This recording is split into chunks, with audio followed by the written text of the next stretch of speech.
In this video we will learn to compute all the permutations of the string. So we will be using recursion, okay, and we'll use another module, okay, but this time we are using recursion.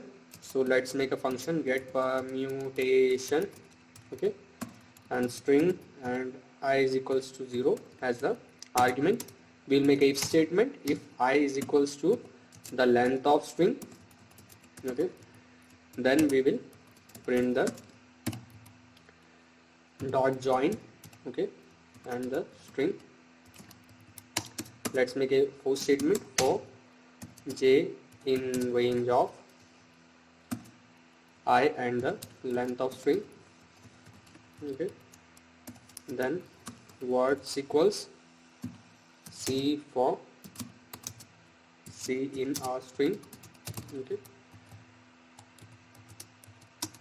So now we will swap words I comma words j equals to words j comma words I, okay.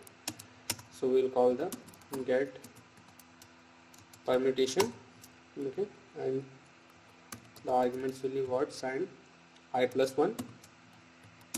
So let's print the get permutation of, let's put the string as, let's say 7, okay. So let's run it. So you can see all the different arrangement of the letter 7, okay. So now we will be using Itertools, okay. So we'll import from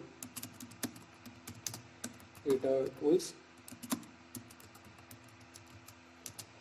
import permutation, okay.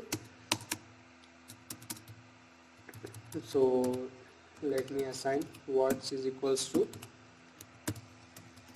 join p for p in permutations of, so again we are going to give 7, okay. So let's print the words.